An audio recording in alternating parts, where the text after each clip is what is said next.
From troubles of the world I turn to ducks, beautiful comical things, sleeping or curled, their heads beneath white wings by water cool, or finding curious things to eat in various mucks beneath the pool.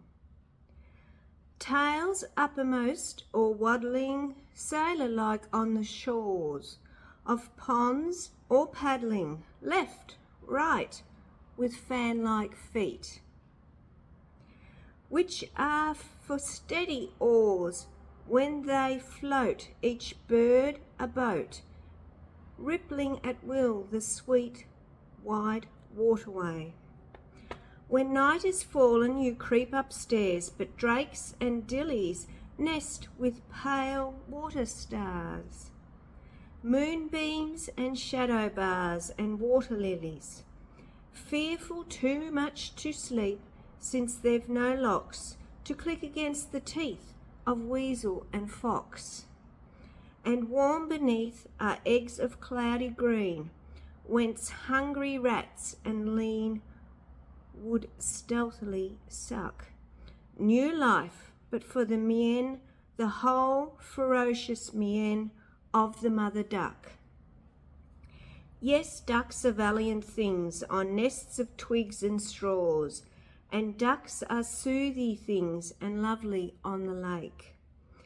When that the sunlight draws, there on their pitches dim in colours cool, and when beneath the pool they dabble, and when they swim and make their rippling rings, oh, ducks are beautiful things.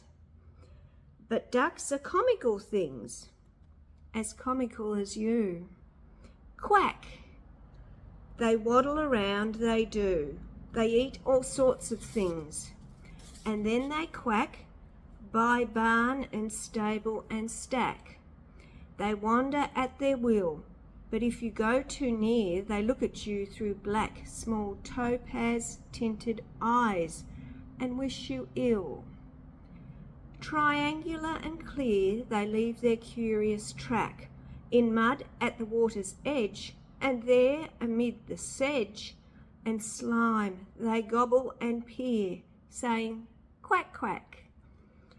When God had finished the stars and world of coloured suns, he turned his mind from big things to fashion little ones, beautiful tiny things like daisies.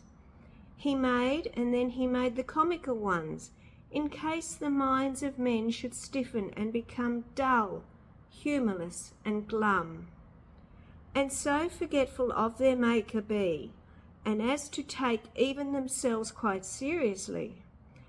Caterpillars and cats are lively and excellent puns. All God's jokes are good, even the practical ones.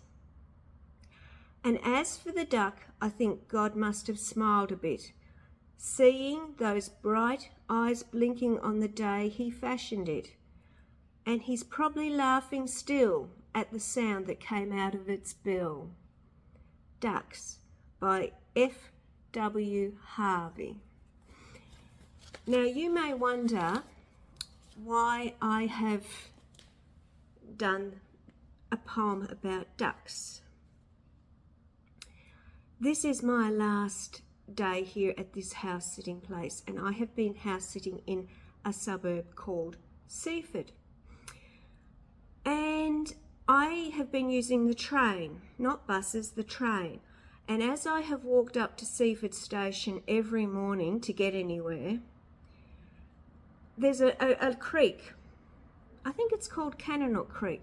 It goes all the way to Frankston, because Seaford is very close to Frankston. And every morning I have seen so many ducks. There is a Spanish bar on the corner. What's it called? Is it called Station Street? It's the street. You come off Nepean, I walk up Nepean Highway, turn left, and it's that street there. I think it might be called Station Street. I'd say there's 20 or 30 ducks there every morning. It's beautiful in suburbia to see, and I've got a short video to show you how many ducks are there. And I just think it's wonderful because in Victoria, we have a duck season and hunters can go get a license and they shoot them. It needs to be banned. It really does. I'm a vegetarian. I don't eat meat at all. And the thought of someone doing that to any living animal, including humans, but animals and ducks, these ducks, they are coexisting with the people around them and they are living in nature as they should be. They seem to, when I come back in the evenings, they seem to be, because there's trees all along, they seem to nest in the trees. It's just a beautiful sight. And I just thought that is such an apt poem to talk about today to finish my house sitting. So I will tell you a little bit about F.W. Harvey, Frederick William Harvey, 1888 to 1957. An English poet. He served in the First World War as a private, and his poetry became popular during and after the First World War. His first volume of poems was called A Gloucestershire Lad at Home and Abroad in 1916. So he would have written that during the war. And can you imagine the horrors he would have seen in that war? And then to write about ducks and nature. It's beautiful. He was very keen on nature and the landscape of West Gloucestershire. And this poem, Ducks, came out in 1919 and it is his most well known. So I think that is just, I had never heard of F.W. Harvey, but seeing those ducks every day, I thought this week's poem has to be about ducks because I haven't seen that in Melbourne before. And without fail, as I said, every morning.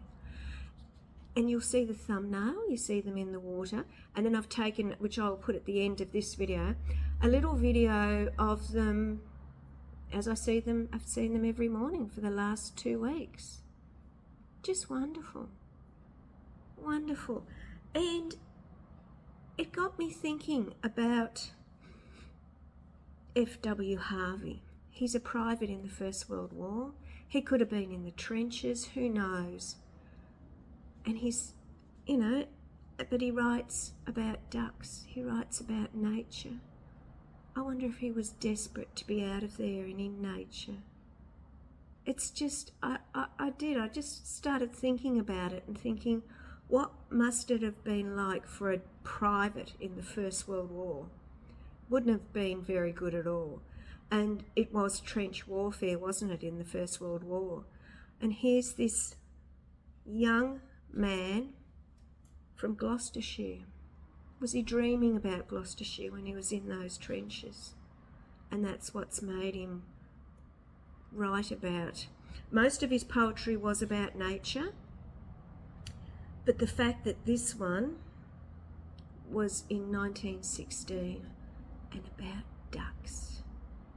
I don't know if you like ducks, but that very first day when I walked up there and I saw those ducks, I just went, wow.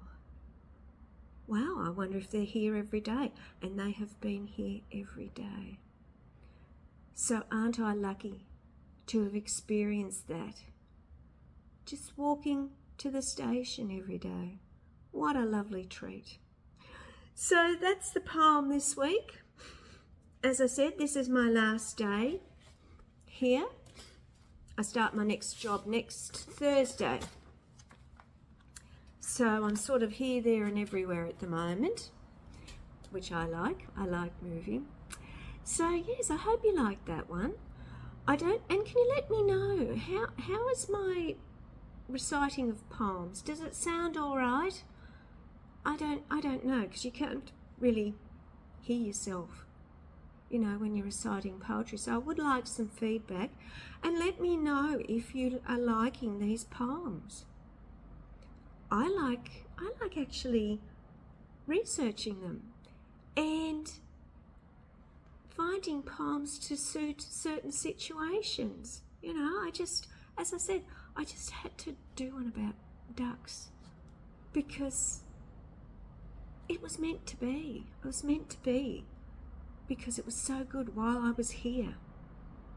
So, oh yeah, you can see all the traffic. I'm on a busy road here. This house is on a busy road and there's traffic going by all the time. It's been a really good stay. I will meet with the owner tomorrow, and of course I will leave it spick and span. I will miss the cats. Donald is not around at the moment, but I'll miss even Donald coming and trying to knock my camera over. I am coming back in September for a longer stay, but this is it. So yeah, enjoy the rest of your week, and I will see you on Friday. Okay, bye. So these are the ducks I see every morning. Look at them all. This is why I've got a poem about ducks. Every day I've been walking to the station with this house sitting place, I have seen these ducks. Doesn't it look good? They're in nature and not threatened at all.